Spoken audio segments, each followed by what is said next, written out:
Buenas, mi nombre es Nadia Berenice Murrieta López. Estoy presentando el examen ordinario de la materia Sociedad y Cultura impartida por la doctora Gabriela Grijalva Jordán. El proyecto es entregado el 22 de noviembre del 2022. Para iniciar por todos los contenidos tenemos la pertinencia social de la UASH. Primero nosotros analizamos el modelo que manejaba la UASH y cuáles eran sus ejes. También teníamos las ofertas y servicios, los cuales pues nos ayudaron bastante a saber qué era lo que nos proporcionaba la UASH por el simple hecho de estar inscritos y de qué beneficios gozábamos o qué era necesario para nosotros poder ir a gozarlos, que la mayoría era la inscripción, pero de algunos tenías que ir a hacer cita, como era el caso de la psicología. También la identidad y la diversidad universitaria, la cual nos decía básicamente cuáles eran los colores, cuál era el escudo, también un sentido de pertenencia, pues eran las mismas instalaciones, etc. Gracias a esto pudimos conocer un poquito más de la UASH, pudimos darnos cuenta de cómo son nuestros beneficios, cómo los podemos obtener y cómo sacarles mayor provecho. Y la verdad sí fue una gran guía de lo que no nos dijeron a un inicio de ciclo, porque realmente la plática que nos dieron pues era más enfocada a nuestra carrera y no tanto de qué gozábamos por estar en el simple hecho de la UASH. Y sobre el modelo educativo pues nos enseñó un poquito más de cómo se estaban desarrollando nuestras habilidades y cómo era que nosotros pues nos estaban guiando, cómo era el eje, me parece que era filosófico, el que era la metodología, cómo era el eje conceptual, etc. Como segundo tema tenemos el vínculo de la sociedad y cultura, el cual primero nos explicaron nuestra salud de una manera más íntegra y cómo eran todos los componentes que podíamos encontrar dentro de ella, para después pasar a la naturaleza y lo que era la cultura. La naturaleza, según la maestra nos explicó, era todo lo referente que nosotros mismos ya tenemos, es decir, que ya poseemos, que es parte de nosotros. Y la cultura era más referente a la sociedad. Entonces, por ejemplo, algo natural podían ser, digamos que parte de nuestra salud era la hidratación. Entonces, la parte natural es que necesitamos reponer esos líquidos de nuestro cuerpo. Es algo dentro de nuestra naturaleza, es algo que nosotros siempre vamos a necesitar. Y la parte cultural o la parte que la sociedad nos dice son de que 8 vasos al día, 2 litros de agua, que es algo más que nos impone. Entonces aquí estuvo muy padre poder reflexionar cómo es que ciertas cosas de nuestra cultura, de nuestra sociedad, las cosas que nos impusieron, nos hacen darle un mal manejo a nuestra naturaleza o que tal vez impone ciertos estereotipos que tal vez no están tan de acuerdo. Mediante todo esto o englobando todo esto nos da la calidad de vida, y la calidad de vida se divide en 5 factores, que era el social, el desarrollo, el emocional, el físico y el material. Estos 5 hacían a su vez el bienestar individual, compuesto de subjetivos y objetivos. La calidad de vida básicamente era buscar el bienestar de la persona íntegramente. Esto pues incluía su salud, es decir, física, emocional y psicológicamente. Y pues la verdad, todo esto con sus 5 pilares y todo ello nos enseñó bastante cómo es que nuestra sociedad, nuestra cultura está influyendo en estar buscando una calidad de vida mejor. Como tercer tema tenemos la equidad y el cambio social. La equidad y el cambio social es uno de los temas que a mí más me interesó, porque primero hablamos de la globalización, puesto que era muy importante para este tema, ya que todo esto de la equidad y el cambio social, pues primero que nada se estaba dando por la globalización, porque ahora, hoy en día, es muy normal encontrarnos todo de todas partes. Es decir, hay un intercambio de culturas en todo momento. Primero hablamos de los movimientos sociales que se habían dado a través de las épocas, Y después hablamos sobre la perspectiva de la violencia basada en el género, la ética en general aplicada en esta, previamente los derechos humanos, los prejuicios, los estereotipos, la discriminación, la inclusión que es necesaria.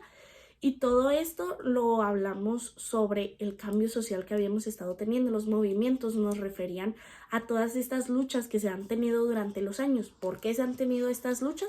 Por los prejuicios, por los estereotipos dañinos, por la discriminación que se le hace a la gente, y por ello es necesaria la inclusión. También un ejemplo de este tipo de violencias era la violencia de género. ¿Cómo es que la ética en general nos ayudaba? Pues este libre albedrío que todos necesitamos nos da pie a los derechos humanos que se dieron en la Revolución Francesa, que fue la carta con contexto internacional. Después de ello vimos nuestro proyecto individual, primero con lo del personaje en el cual nosotros nos inspirábamos o el cual querríamos ser, y enumerar cada una de sus virtudes nos hace ver qué es lo que nosotros estamos aspirando, qué es lo que ya tenemos y qué es lo que necesitamos para llegar a tenerlo. Porque es que aspiramos a ser como este modelo, como este personaje de la infancia.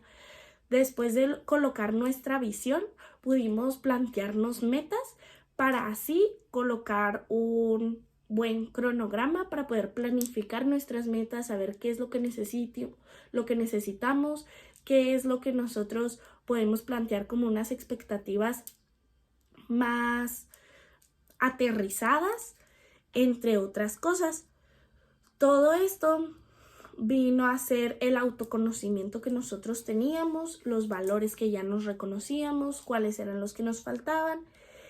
Y dentro de este tema, el 8 de septiembre, me parece, fue el día que vimos un poquito sobre la cultura organizacional, que de aquí mismo se planteaba nuestro proyecto de vida, que era lo que nosotros necesitábamos del producto, el capital humano, el dinero, cómo la cultura organizacional nos afectaba en los proyectos, en los hábitos, en los valores, en las creencias, etc. Luego tenemos el número 4, que cambié el orden, el 4 por el 3, porque me parecía que habíamos visto primero el 3. El número 4 es la interculturalidad y la multiculturalidad. La multiculturalidad se puede decir que son varias culturas existiendo en un mismo territorio, pero la interculturalidad refiere a la interacción entre estas y cómo es que se relacionan, cómo es que se adaptan, cómo es que el contexto social las acoge para poder proporcionarles un lugar, para que no se sientan discriminadas. Pues esto lo pudimos hablar y reflexionar en clase también con los ejemplos que nos daban, pues muchas de la interculturalidad o la multiculturalidad, cómo es que nuestras costumbres se aplicaban a esto. Y con ello hablamos también del relativismo cultural, que refiere a que no hay una base absoluta para poder medir cuánta cultura o sí, qué nivel de cultura maneja cada una, puesto que cada una se establece tal cual y se entiende tal cual su propia cultura. Vaya la redundancia de palabras. Después de ello hicimos una pequeña conclusión, un collage e imprimimos nuestro cronograma de vida, que para todo esto fue que concluimos en que era necesaria la diversidad para el relativismo cultural, ya que básicamente era todo lo del respeto que necesitábamos entre culturas. Después de esto, que yo creo que este tema que acabo de explicar fue más bien la base para asentar el último tema del que vamos a hablar, el último objeto, que es cultura de paz y sustentabilidad.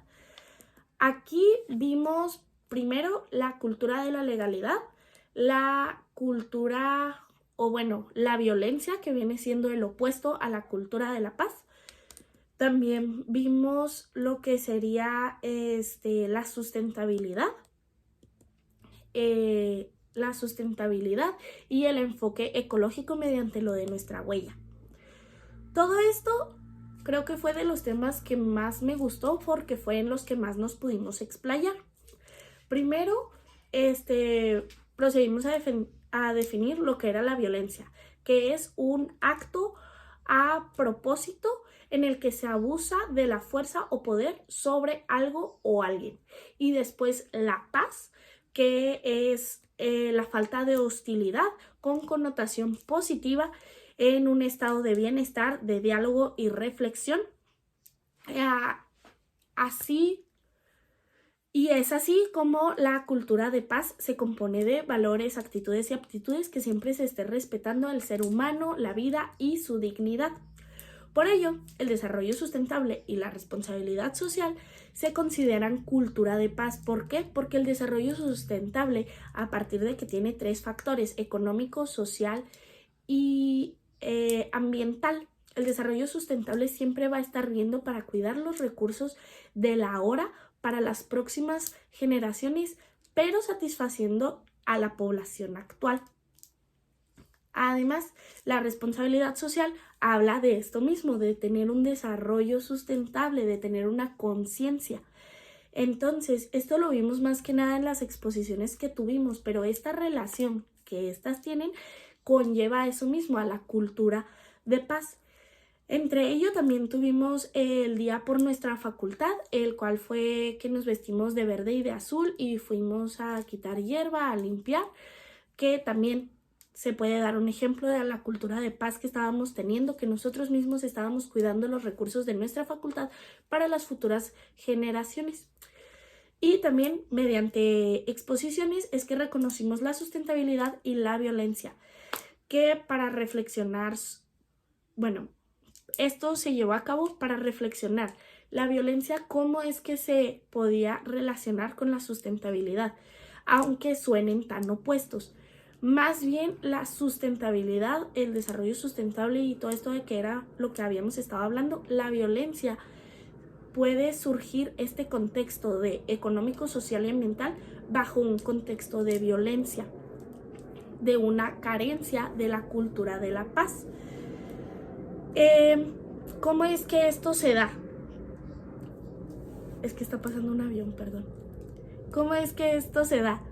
La violencia, que es el abuso contra algo, puede ser la inexistencia del desarrollo sustentable. ¿Yo cómo lo relacioné? Yo lo relacioné más que nada en un enfoque de la equidad de género. ¿Por qué? Porque a las mujeres se supone que el desarrollo sustentable no se puede dar sin equidad de género. ¿Por qué?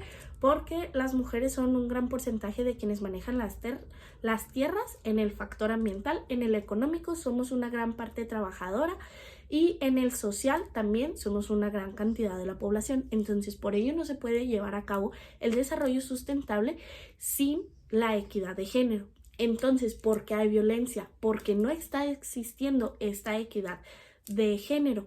¿Por qué decimos que no está existiendo? En el factor económico, un ejemplo que pude dar en la exposición es el pink tax, que es un impuesto que estamos pagando a las mujeres porque cualquier producto que nosotras adquiramos, por más que sea exactamente igual al hombre, nosotras vamos a pagar más. Aproximadamente es del 7%, pero varía dentro de los países. ¿Por qué? Por el simple hecho de ser mujeres. Aparte de la gran brecha salarial, en el contexto ambiental, siendo educadoras, además tenemos un gran porcentaje de las tierras trabajadas y somos las que tienen un mayor autoconsumo de sus propias tierras, es decir, un consumo responsable. Sin embargo, no se nos paga, no se nos dan más propiedades. Y por último, en el contexto social se puede dar lo que es el ecofeminismo, que habla también de cómo el mismo capitalismo es que nos está suprimiendo a las mujeres por todo esto del fast fashion, de cómo es que a nosotros el pink tax, de cómo es que a nosotras se nos da más envolturas. Todo el capitalismo es un sistema heteronormativo y patriarcal, por lo cual se nos está suprimiendo a las mujeres de esta manera, de una manera capital, en el cual el capitalismo también afecta de modo ambiental, y de manera ambiental, como responsabilidad social, las mujeres estamos luchando para que se nos respete y se nos dé nuestro lugar en la sociedad. Por último, vimos la ecología y nuestra huella ambiental en el planeta, la que estamos dejando mediante un test. Primero hicimos un test para calcularla y después hablamos, bueno, entre las suspensiones de clases tuvimos la oportunidad de reflexionar un poquito de esto, cómo es que nuestro paso por el planeta se está haciendo que se deteriore cada vez más y de una manera más rápida. Todo esto también lo vimos englobado en el desarrollo sustentable y la violencia. Pero creo que podemos concluir que nuestra cultura está siendo una muy mala cultura porque no estamos creando conciencia en cuanto a lo que nosotros necesitamos, que es un planeta sano, un planeta que se vuelva a regenerar. Dado todo esto, es que puedo dar mi conclusión, que en perspectiva, esta materia me genera un nuevo enfoque sobre muchos de los componentes que yo consideraba simples o que ya conocía, pues me hace reconocer cómo nuestra cultura, cómo es que nuestro contexto social, cómo es que nuestra sociedad nos influencia, destacando la importancia que esta tiene, cómo es que su origen y su aplicación puede que sea dañando o beneficiando, y cómo es necesario hacer un cambio. Iniciando por verdaderamente haber conocido nuestra universidad, por haber recapacitado y ver las garantías que tenemos, por poder hablar de una manera más íntegra de nuestra salud, ver cómo es que necesitamos para recuperarla, qué es lo que requerimos para nuestra calidad de vida, cómo es que se da la cultura de